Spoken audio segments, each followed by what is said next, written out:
Gonzalez is a prisoner in Texas. If the state has its way, he'll be dead within the hour. This is Execution Watch. Huntsville, Texas, death penalty capital of the Western world, where prison staff is preparing to put Gonzalez to death by injecting him with a deliberate drug overdose.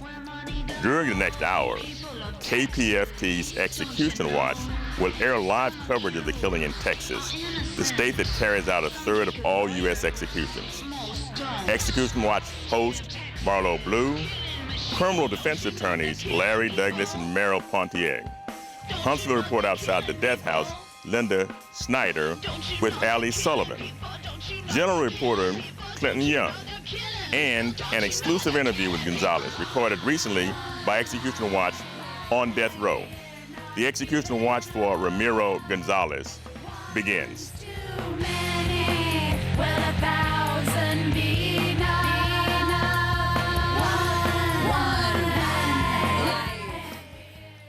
Good evening. Tonight, the state of Texas ushers Ramiro Gonzalez into the death chamber.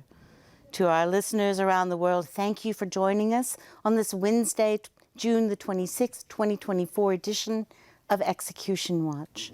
I'm Marlo Blue. If you're tuning in for Western World Radio on KPFT Houston, they will be back next week in their regularly scheduled time slot. Execution Watch is produced by a dedicated staff of volunteers. We report live each and every time an execution is scheduled in the state of Texas. The live video stream of this show can be found right now on our Execution Watch Facebook page and simulcast on HoustonMediaSource.org. During tonight's broadcast, we will be giving you details about the case, including background surrounding the trial and conviction. We will have expert legal analysis as well as live reports from Huntsville and breaking news regarding any last-minute judicial action. And we will hear from our newest reporter, who himself is a former death row inmate. Tonight, the state of Texas will execute Ramiro Gonzalez for a 2001 murder. Gonzalez, 41, was convicted and sentenced to death in 2006 for the sexual assault and killing of 18-year-old Bridget Townsend in Medina County. The inmate's attorneys have appealed to the U.S. Supreme Court, arguing in part he should be ineligible for the death penalty under state law because he is no longer dangerous. Joining us first tonight is our reporter stationed outside of the death house in Huntsville, Texas, activist Linda Snyder. Hello, Linda. Thank you for joining us. Any news? We are trying to connect with Linda Snyder at the moment. Linda, any news? Not yet. They haven't gone across. What's the atmosphere like tonight? Well, it's sad. Everybody's sad. There seems like there's a lot of mix-up tonight. Even though they put some posters up of the victim out here. When we got here, the posters were up about them. We took them down. What do you mean mix-up?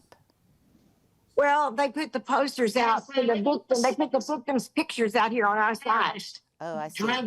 On posters. I see. Well, we understand there's a lot of European interest in this particular case. Are you seeing any additional coverage where you are? Yes, we've got people from England here. We've got people from here. I've met both of those teams. And did they tell you why they were particularly interested in this execution? Well, it's pretty high profile, because of his chains. And they don't believe in the death penalty, so they're trying to show the world. Who else do you see protesting outside of the death house tonight? Who is protesting? We've got the whole abolition group is out here. We've got a Buddhist monk. There's other people who friends of Ramiro's are out here. They're on the other side, though, from us. There's been a lot of focus on the question of redemption in this particular case. Why is that important in a case like Ramiro's? Well, because he has really changed. I mean, he has changed from when he first came in. He was an angry young man, and he's not angry anymore. And he's the guys really look up to him. You know, they said he's a good leader, and they believe him. You know, that he is changed. You know, Linda, you know most of these people. You have talked with them. You've spent time with these men. Did you have a relationship with Ramiro? Yes, I used to visit him all the time, but then his family started coming around.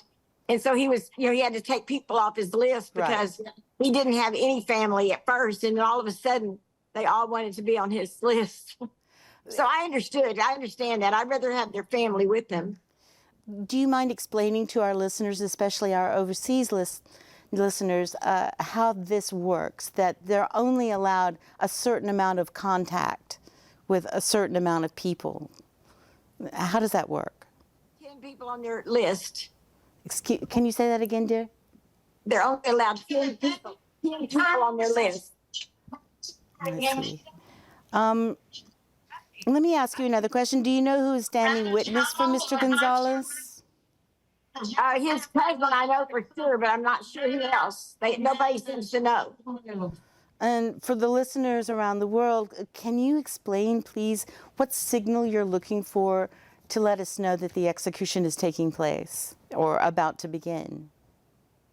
All of the people to come across the street. They're on this side of the street where I'm on. They will cross the street and go up into the death house. So that's when we tell you that they're coming across. Are there any other signals you might be keeping an eye out for tonight? We're just watching to make sure that, you know, everybody on our side is against the death penalty. Right, and not, okay, I understand. Yeah. Do you have anything else you'd like to say about Mr. Gonzalez? No, except that I love him, and I wish that he could still be here. I'm going to be sad not to be able to see his smiling face when I walk past him. He's behind the glass, but I always wave. He waves at me, blows me a kiss, you know, and I'm going to miss him. I'm going to miss that smile. Well, thank you so much for doing this for us, and thank you for helping our listeners get a little more humanization about what's happening as Texas executes a prisoner. We appreciate your time. Thank you. And, you know, please let us know what's going on. Linda Snyder is reporting to us tonight from outside the Walls Unit in Huntsville, Texas, known as the Death House. Of course, we will be checking back in with Linda a little bit later. She's going to let us know as soon as the witnesses cross the road, which indicates that the state of Texas is posed to execute Ramiro Gonzalez Jr. Let's get to our panel right now and get a little bit of feedback on some of the different aspects of the case. Joining us tonight are Larry Douglas, our chief legal analyst, and criminal defense attorney Merrill Pontier, and Execution Watch reporter Clinton Young, a former death row inmate himself. Larry, explain the case to us. Well, Marlo, we know that every case is different. This case is a lot different than any I've seen before. Before the facts of this case, before this case even arose, made known to the criminal justice system, Ramiro Gonzalez had already been found guilty of a sexual assault, aggravated sexual assault, and had been sentenced to life in prison in Bandera County. So while he's still in Bandera County, he wants to talk to the sheriff in Bandera County. So the sheriff, he tells the sheriff, I know about the girl who went missing. The sheriff didn't believe him. So then he persisted and said, I can show you where the body is. So that got the sheriff, this is the Bandera County Sheriff, James McMillan. McMillan then accompanied Gonzalez to the place where Gonzalez claimed the body was. So he has Gonzalez in the front passenger seat. He's got an assistant in the rear seat, and Gonzalez takes him to the area where the ranch where Gonzalez lives. So they drove for a while back in the woods. When they left the road, they went on a caliche, a dirt road, gravel road, drove quite a few more miles in there. And then they have to walk for about 100 yards or so. While they're doing this walk as to where Gonzalez claims the body is, Gonzalez is explaining to the sheriff where the body's likely to be, describing some of the jewelry that she had on and so forth, and telling them this is where you're going to find the body. They do indeed find a skull and some of her bones, not any of the ribs or the spinal cord, but then they just go ahead and mark the area to come back later on. Now, initially, Gonzalez was telling them that he believed that she was killed by the Mexican mafia. And then after that, he says, she actually, Bridget Townsend, her boyfriend had her killed, Joe Leal.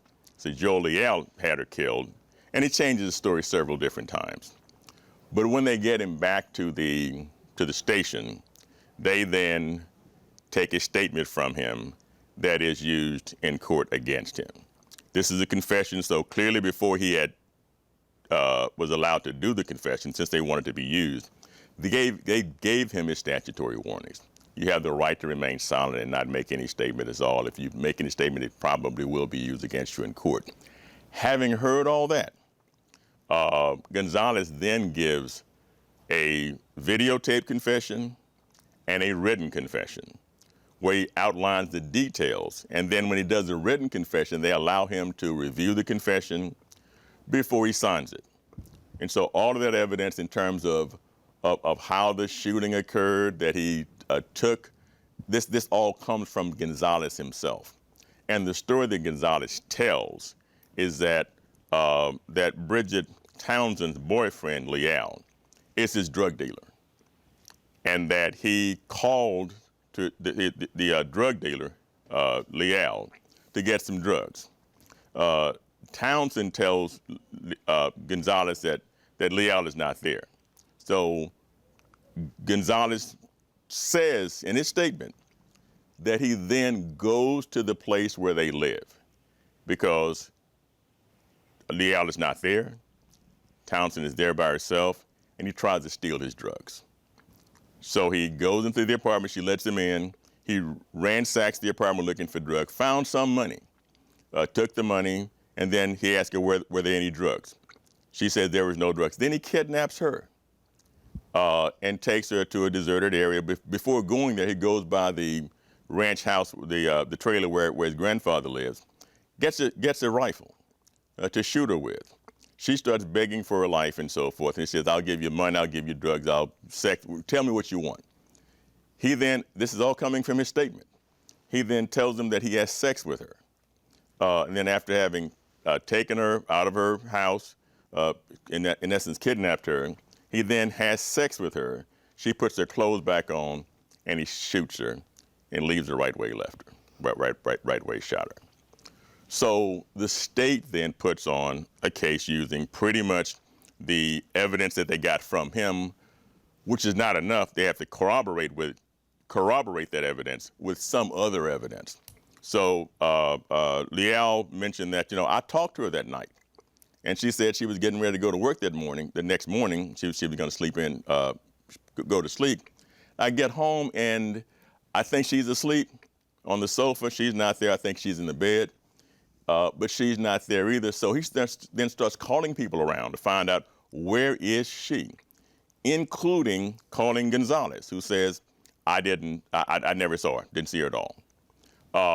So that was the primary evidence against him, including the statement of Leal, who did testify that when he came home, his house had been gone through, somebody had stolen some of the money, and when he gets to trial, the lawyer for him has an investigator and an expert and others who got information from Gonzalez's family regarding his background and all of the negative things that he faced as a child coming up. And the expert testified based on the information that he received from the family and also interviewing Gonzalez, I believe, including the fetal alcohol syndrome issue. He brought all that up. But after having brought all of that information up in terms of his defense, the jury found him guilty and assessed the death penalty. There was mitigation evidence presented on behalf of Leal, on behalf of Gonzalez. But again, even with the mitigation evidence, the jury did make an affirmative finding that there was a likelihood of a future danger. And that's really the issue right now in the case. Now, since the case has been, the state's witness expert regarding future danger says now that today I would not make that same finding, but that ship has already sailed. So that's where we are here today. Tell us a little bit too about anything as far as appeals go, and is there anything that he possibly can pull a rabbit out of his hat for this? Well, there's no rabbit, no hat right now, and I think Merrill is going to talk about the Let's go to you, if you don't mind, Merrill. Ramiro's giving his last statement. We will know for sure when it's over when we see those. Oh, yeah, I'm sorry, I couldn't hear you because. Linda, mute yourself, Linda.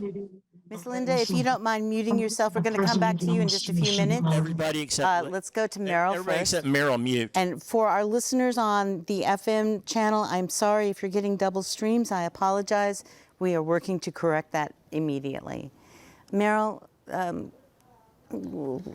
tell us what you know about the appellate situation.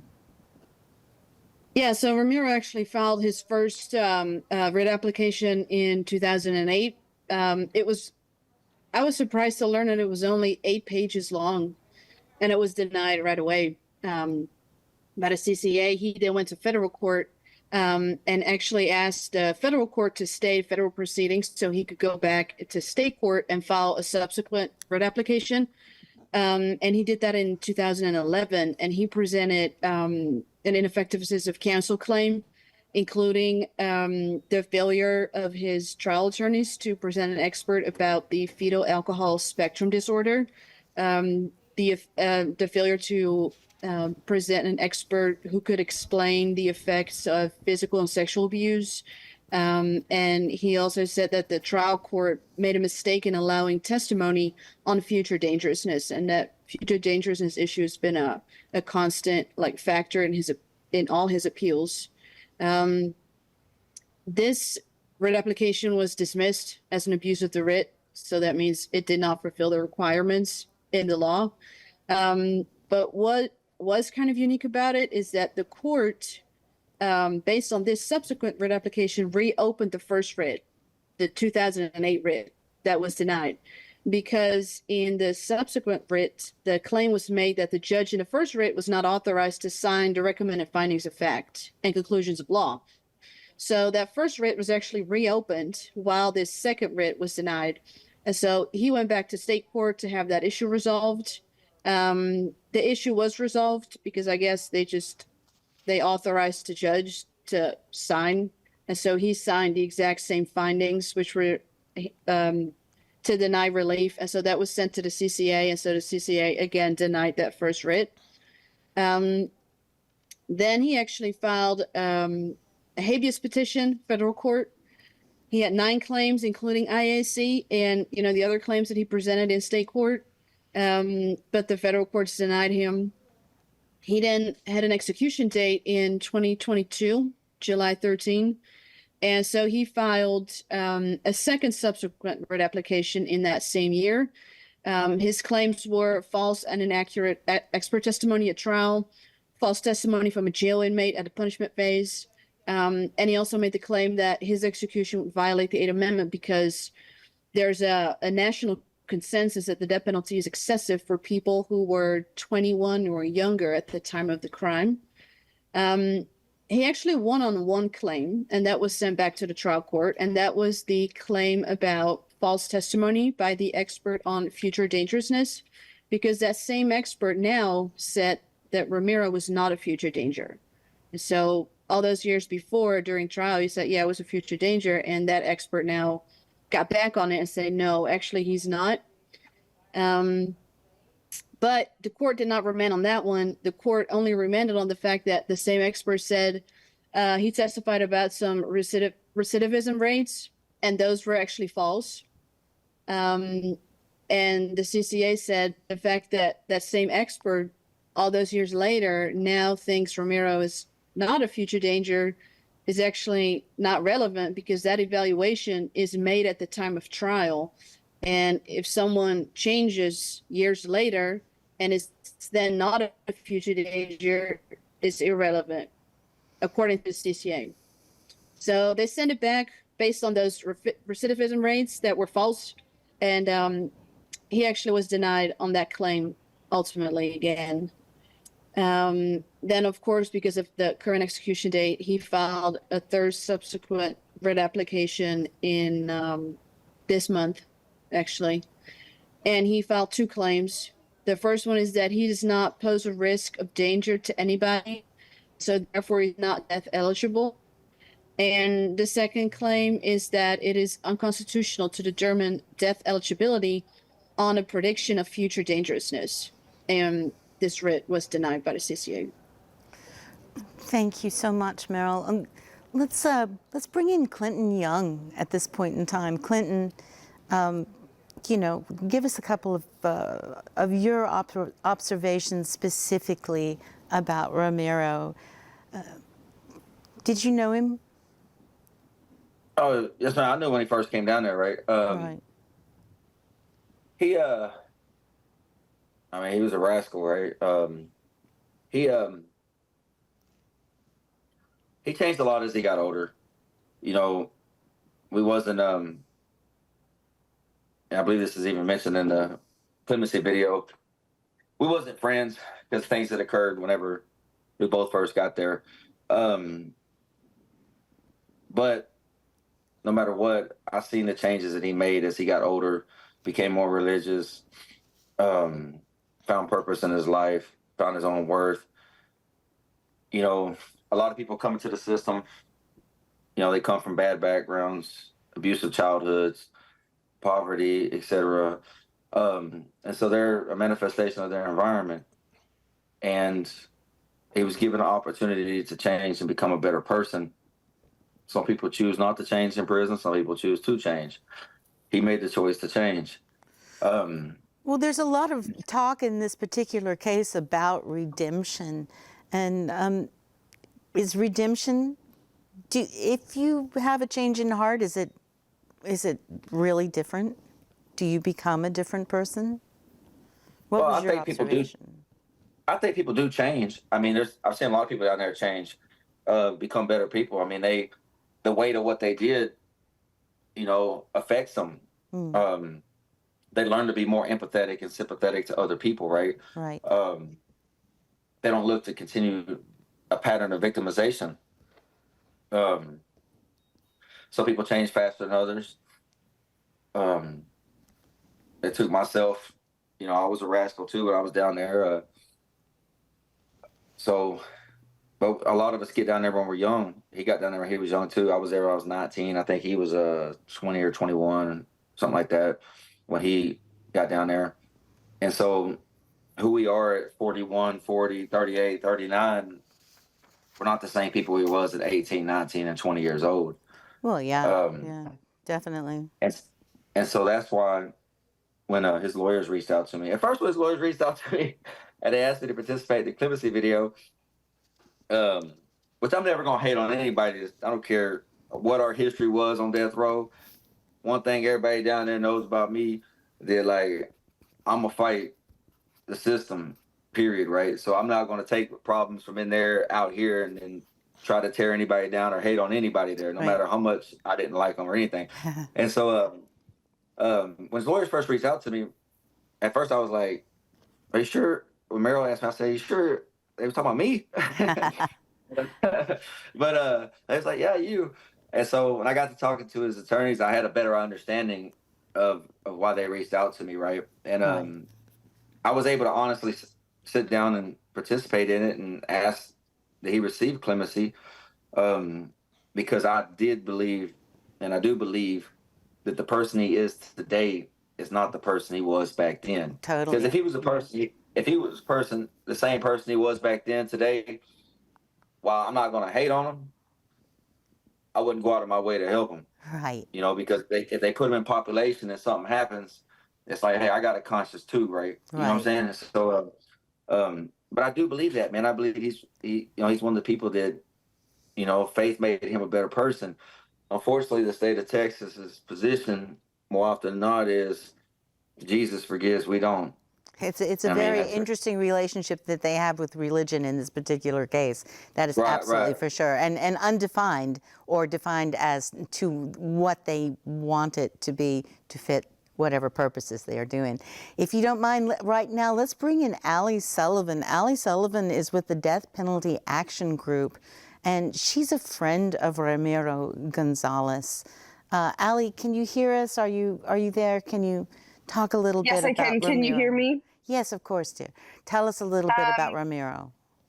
I mean, a lot of it has been said already, that Ramiro is a vastly different person than the person who killed Bridget Townsend in 2001.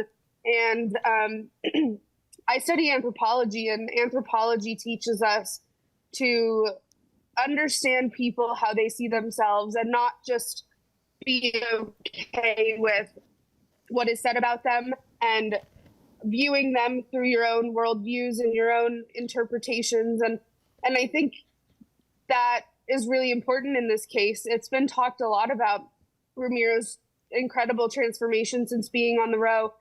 And it's just absolutely devastating that the context of what happened to Ramiro and the person he has become is completely being ignored in this instance. And in many instances, those of us who have been privileged to know and to love Ramiro know how big of a heart he has and how much concern he has for the people around him and even beyond. He really just embodies love and embodies kindness and just helping people. I don't know how better to describe him than that. And I'm at a loss for words because he's not innocent. He doesn't have one of those kinds of cases, but nobody's disposable. And they're treating Ramiro and others like they are disposable. They are people just like us. We are not all that far removed from them. Many of us go through horrible things, and it doesn't always turn out the way it did in Ramiro's case, but we see this common thread through nearly all death penalty cases of individuals who have endured tremendous abuse and sexual violence and neglect and you name it.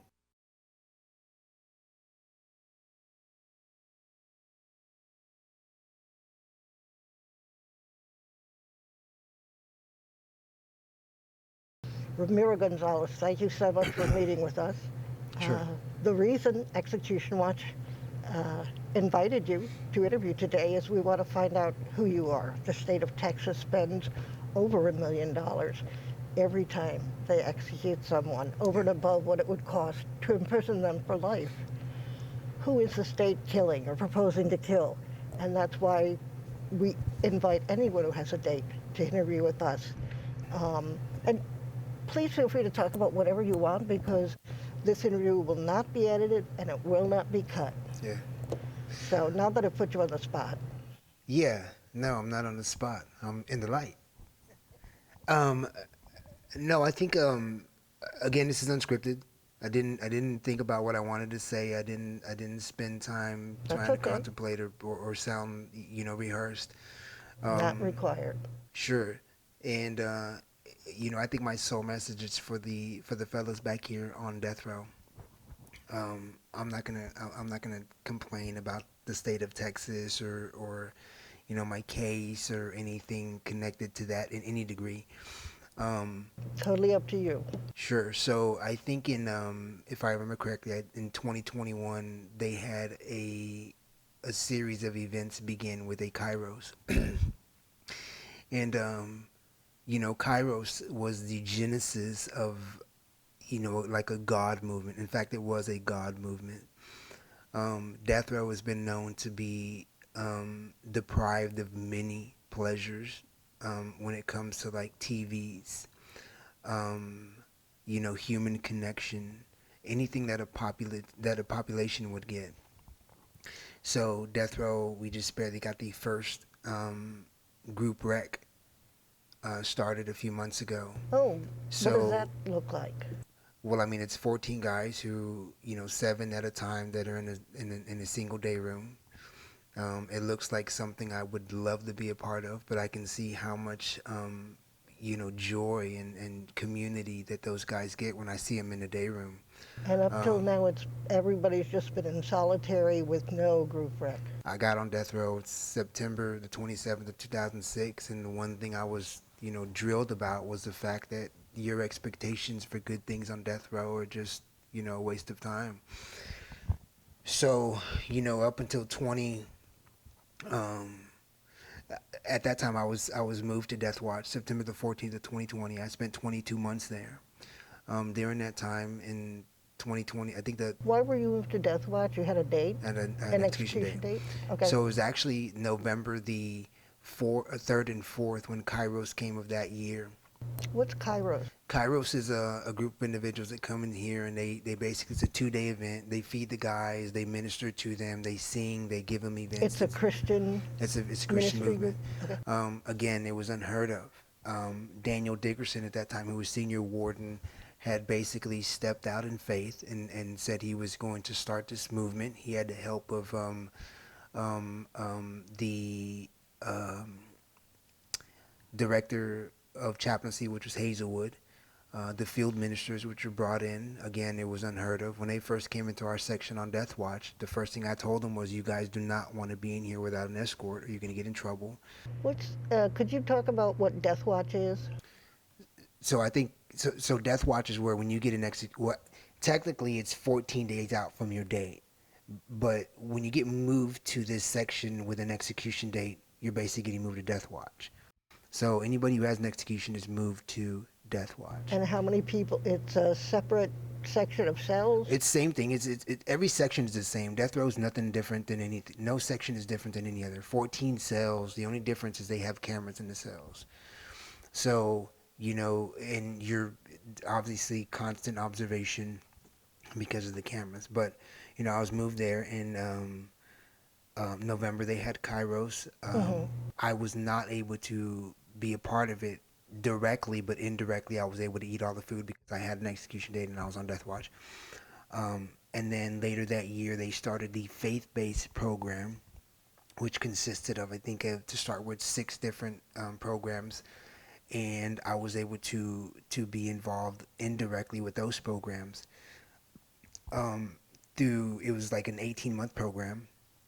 I spent 22 months on Death Watch. So when I did get to stay on July I thought that was a 14-day thing.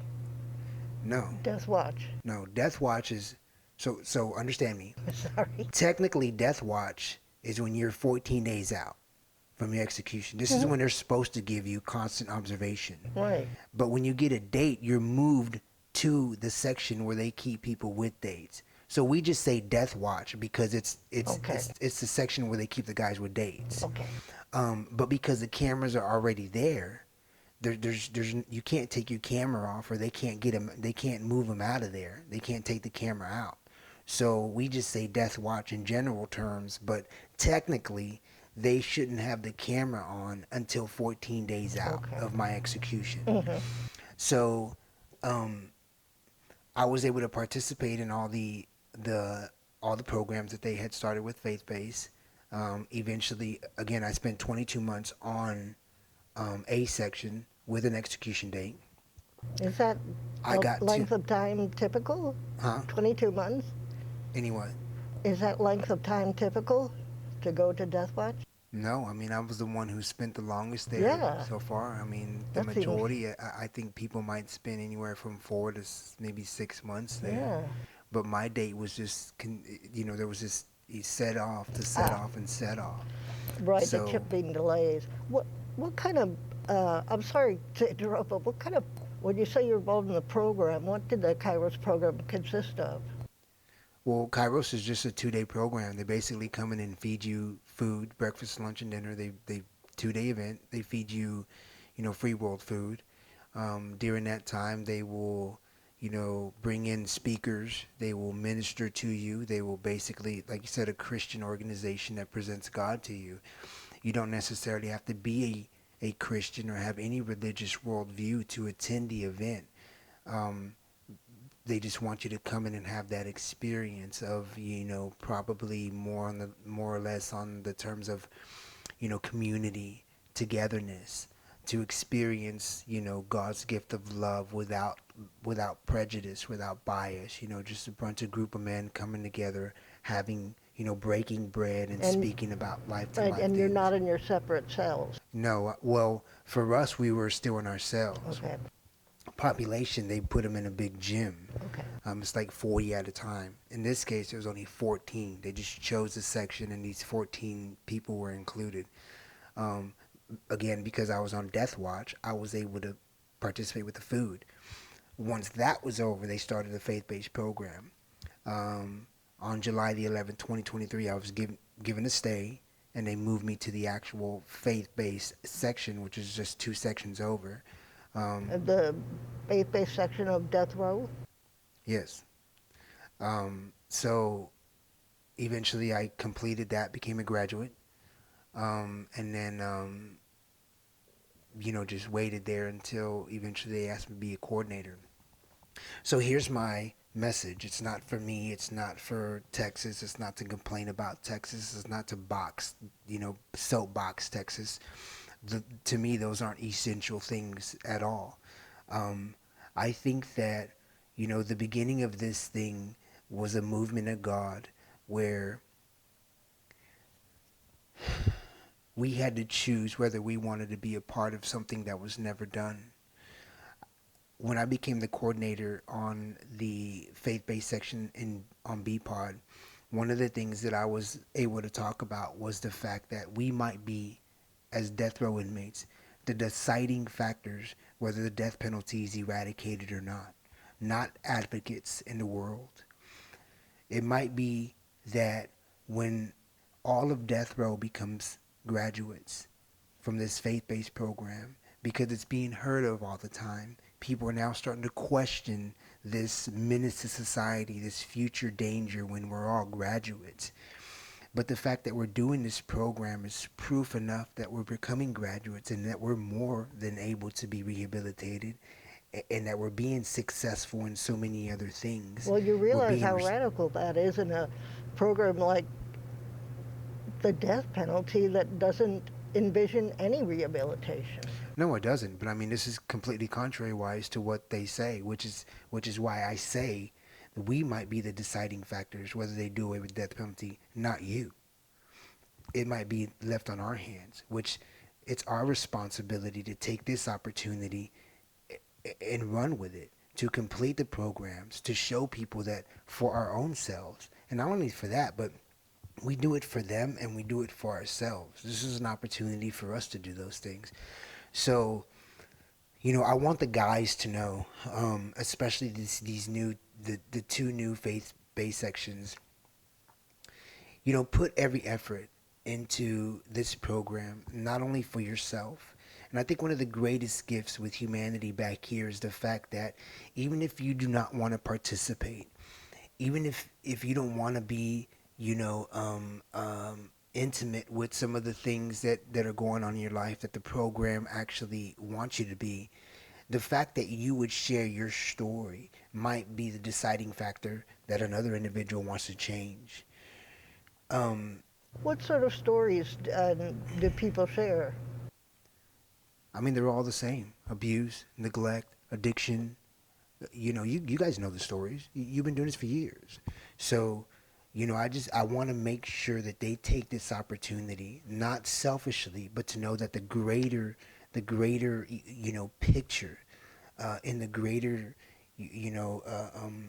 vision of things, that, again, we might be the deciding factors whether the death penalty is eradicated or not. Okay, because of the opportunity to disprove the inability to rehabilitate someone who is death sentenced. Sure.